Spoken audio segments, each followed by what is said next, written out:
రొట్టె కారం రంగు రుచి ఆచి కారం పొడి. సరస్వతి సిమెంట్స్ షేర్ పై వైసీపీ అధినేత జగన్ కు చెన్నై ఎన్సీఎల్టీ బెంచ్ షాక్ ఇచ్చింది. జగన్ తల్లి వైఎస్ విజయమ్మకు అనుకూలంగా ఆదేశాలు జారీ చేసింది. సరస్వతి సిమెంట్స్ షేర్లపై జూలై 29న జగన్ కు అనుకూలంగా హైదరాబాద్ ఏసీఎల్టీ బెంచ్ తీర్పు చెప్పింది. అయితే ఎన్సీఎల్టీ హైదరాబాద్ బెంచ్ తీర్పును సవాల్ చేస్తూ చెన్నై బెంచ్ లో విజయమ్మ సవాల్ చేశారు.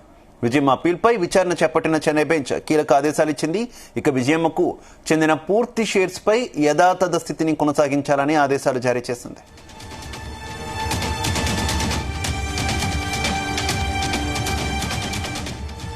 ఇదే విషయానికి సంబంధించి మరింత సమాచారం మా కరెస్పాండెంట్ రామచంద్ర అందిస్తారు. రామచంద్ర. శివ, ఏదైతే వైఎస్ కుటుంబ విభేదాలు, ఆస్తి గొడవలు, విభేదాలు అయితే ఉన్నాయో దానిలో ఒక కీలక పరిణామం నోటు చేసుకుందని చెప్పుకోవచ్చు. సరస్వతి సిమెంట్స్ షేర్లపై విజయమ్మకు అనుకూలంగా కూడా చెన్నై కోర్టు తీర్పునిచ్చింది. ఎన్సీఎల్టీ బెంచ్ ఈ తీర్పు ఇచ్చింది. అయితే సరస్వతి సిమెంట్స్ షేర్లపై జూలై 29న జగన్ కి అనుకూలంగా ఇదే కోర్టు ఏదైతే తీర్పు ఇచ్చినటువంటి ఎన్సీఎల్టీ హైదరాబాద్ బెంచ్ తీర్పును కూడా సవాల్ చేస్తూ చెన్నై బెంచ్ లో అప్పీల్ దాఖలు చేశారు వైఎస్ విజయమ్మ. జగన్ కు వచ్చినటువంటి అనుకూలంగా వచ్చినటువంటి తీర్పు మీద సవాల్ చేస్తూ కూడా. సో వైఎస్ విజయమ్మ అప్పీల్ పై చెన్నై బెంచ్ లో ఈ రోజు కీలక విచారణ జరిగింది. ఆ కీలక విచారణ అనంతరం కూడా విజయమ్మకు చెందినటువంటి పూర్తి షేర్స్ పై యథాతథ స్థితి ఏదైతే స్టేటస్ క్యో ఏదైతే ఉంటుందో అదే కొనసాగించాలని చెప్పి, గతంలో ఏదైతే ఉండిందో అదే కొనసాగాలని చెప్పి కూడా ఆదేశాలు జారీ చేసినటువంటి పరిస్థితిని. సో ఈ నేపథ్యంలో జగన్మోహన్ రెడ్డికి కాస్త అక్కడ సానుకూలంగా లేదు అని చెప్పి కూడా భావించాల్సి ఉంటుంది. మరి దీనిపై జగన్ ఎటువంటి ఫర్దర్ ఏదైనా కోర్టుకు వెళ్తారా, మళ్ళీ ఒక అప్పీల్ కి వెళ్లే అవకాశం ఏమైనా ఉంటుందా అనేది కూడా మనం చూడాల్సి ఉంటుంది. అయితే వైఎస్ ఫ్యామిలీలో పెద్ద ఎత్తున ఆస్తి తగాదాలు కూడా రచ్చకెక్కాయి. జగన్ నోటీసులు ఇవ్వడము అటు పూర్తి స్థాయిలో గత నేపథ్యం అయితే మనం చూసాం. అయితే ఏదైతే రాజకీయంగా ఉప్పు నిప్పులా ఉన్నటువంటి వైఎస్ జగన్మోహన్ రెడ్డి అలాగే వైఎస్ షర్మిల మధ్య తాజాగా ఆస్తి వివాదం కూడా గత సంవత్సరం నుంచి కూడా రాజుకుంది. అయితే ఈ నేపథ్యంలో విజయమ్మ కూడా ఇందులో ఇంక్లూడ్ అయిపోయి ఏదైతే ఆస్తి విషయంలో షేర్స్ ఏవైతే ఉన్నాయో సరస్వతి సిమెంట్స్ షేర్స్ విషయంలో అటు జగన్ ఇటు విజయమ్మ ఇద్దరు కూడా కోర్టును ఆశ్రయించినటువంటి పరిస్థితి అయితే కనిపించింది. ఆస్తుల పంపకము అగ్రిమెంట్ రద్దు చేసుకుందామంటూ కూడా షర్మిలకు గతంలో లేఖ రాయడము జగన్మోహన్ రెడ్డి ఇదంతా కూడా జరిగింది. అయితే చాలా సీరియస్ గా అయితే వైఎస్ ఫ్యామిలీలో విభేదాలు అయితే పెద్ద ఎత్తున కొనసాగుతున్నాయి. సరస్వతి పవర్ అండ్ ఇండస్ట్రీస్ కంపెనీలో తల్లి విజయమ్మకు తాను ఇచ్చినటువంటి 1% వాటా గిఫ్ట్ డీడ్ ను తనకు తెలియకుండా షర్మిలకు బదలాయించారు అని చెప్పి కూడా తల్లిపై ఆయన కోర్టుకు వెక్కినటువంటి పరిస్థితి. అయితే ఏదైతే ఒక గిఫ్ట్ డీడ్ ను రద్దు చేయాలంటూ కూడా నేషనల్ కంపెనీ లా ట్రిబ్యునల్ ను ఆశ్రయించినటువంటి మాజీ సీఎం జగన్మోహన్ రెడ్డి ఆయనకు అనుకూలంగా గత జూలైలో అనుకూలంగా తీర్పు వచ్చింది. అయితే నేడు మళ్ళీ అది సవాల్ చేస్తూ విజయమ్మ చెన్నై బెంచ్ ను ఆశ్రయించిన నేపథ్యంలోనే ఈ రోజు ఆ తీర్పు వెలువడించినటువంటి పరిస్థితి ఉంది.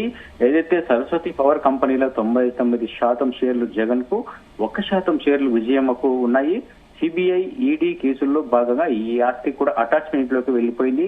దీనిపై కోర్టుల్లో కేసులు ఇప్పటికీ కూడా నడుస్తున్నటువంటి పరిస్థితి. అయితే తన చెల్లెలపై ప్రేమ కొద్దీ రాసిన ఎంఓయూలో సరస్వతి సిమెంట్స్ లో 49% షేర్లు ఇస్తానని జగన్ గతంలో ఆయన ఇచ్చినట్టు చెప్పారు. అయితే నేరుగా షర్మిలకు బదిలీ చట్టవిరుద్ధం కాబట్టి నమ్మకం కోసం అప్పటికే 1% వాటాదారుగా ఉన్నటువంటి తల్లికి ఇస్తానని చెప్పి ఈ షేర్లపై గిఫ్ట్ డీడ్ కూడా రాసిచ్చారు.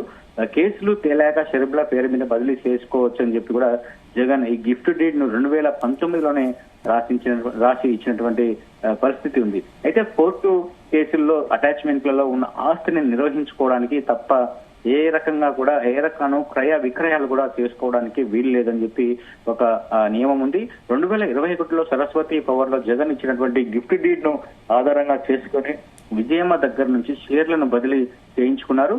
షర్మిల బదిలీలను చేయించుకున్నారు షర్మిల. అయితే కోర్టుల్లో స్టేటస్ కో ఉత్తర్వులు ఉన్న నేపథ్యంలో ఈ పరిణామం లీగల్ గా ఇబ్బంది తెచ్చి పెడుతుందని చెప్పి కూడా జగన్ న్యాయవాదులు అయితే గతంలో హెచ్చరించారు. అయితే దీంతో న్యాయవాదుల సూచనలతో తప్పని పరిస్థితుల్లో జగన్ లీగల్ గా ఎన్సీఎల్టీని ఆశ్రయించారు. తాజా నోటీసుల నేపథ్యంలో ఏదైతే కుటుంబ ఆస్తుల వ్యవహారాల్లో అన్నా చెల్లెలు అలాగే అమ్మ వీరి మధ్య ఇంకా విభేదాలు ఇంకా కొనసాగుతున్నాయి అన్న ఒక చర్చ అయితే జరుగుతోంది. ఇప్పుడు ఏదైతే విజయమ్మకు అనుకూలంగా ఈ స్టేటస్ కో ఏదైతే ఉందో యథాతథ స్థితిని కొనసాగించాలని చెప్పారు. మరి దీనిపై జగన్మోహన్ రెడ్డి ఎటువంటి ముందుకు వెళ్తారనేది కూడా చాలా ఆసక్తికరంగా ఉందని చెప్పుకోవచ్చు. మొత్తానికి అటు అన్న చెల్లెళ్ళ మధ్య నడుస్తున్న విభేదాల్లో మధ్యలో అమ్మ రావడము, అసలు వీరి మధ్య ఎప్పుడు ఈ సమస్యలు విభేదాలు సమసిపోతాయి, అలాగే ఆస్తి పంపక విషయాల్లో అన్ని కూడా ఎప్పుడు సర్దు మణుగుతాయని చెప్పి కూడా అటు వైఎస్ అభిమానులు కావచ్చు, వైఎస్ కుటుంబ సభ్యులందరూ కూడా ఆసక్తిగా ఎదురు చూస్తున్నటువంటి పరిణామంగా మనం చెప్పుకోవచ్చు. శివ, అయితే ఈ రెండు కుటుంబాలు మీరు చెప్పినట్టే అభిమానులంతా కూడా అటు షర్మిల కావచ్చు ఇటు జగన్ కావచ్చు మళ్ళీ కలిసిపోవాలి అని చెప్పి కోరుకుంటున్న నేపథ్యంలో ఎవరు కూడా మధ్యవర్తిత్వం చేసే పరిస్థితి కనిపించట్లేదా? ఇప్పటికీ కూడా రాజకీయంగా కూడా పూర్తి వ్యతిరేక ధృవాలు అయిపోయారు. పీక్ స్టేజ్ లో కామెంట్స్ కూడా చేసుకున్నటువంటి సిచ్యువేషన్ నేపథ్యంలో కుటుంబ సభ్యులు కావచ్చు, రాజకీయ మిత్రులు కావచ్చు, ఎవరు కూడా మధ్యవర్తిత్వం కూడా ముందుకు రాని పరిస్థితి నెలకొందా రామచంద్ర? ఇక్కడ వైఎస్ కుటుంబంలో ఏదైతే ఈ అనిశ్చితి ఉందో, ఇది ఆస్తు పంపకాలు కావచ్చు, రాజకీయ విభేదాలు కావచ్చు, ఆ అన్నతో విభేదించిన తర్వాత నుంచి కూడా షర్మిల చాలా దూకుడుగా వ్యవహరిస్తున్నారు.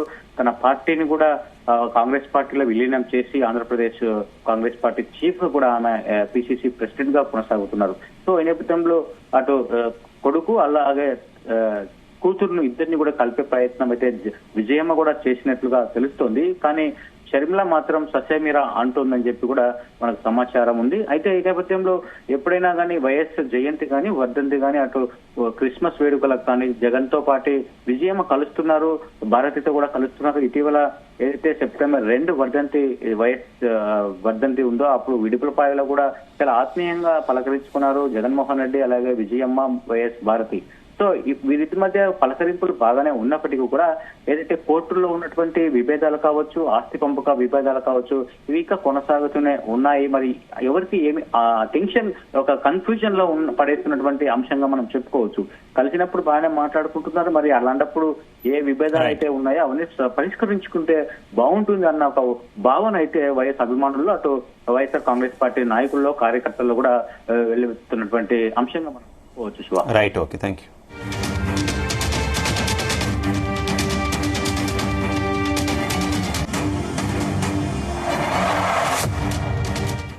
గుమగుమల వంటలే వంటలే తెరకొట్టే కారం రంగు రుచి ఆచి కారం పొడి.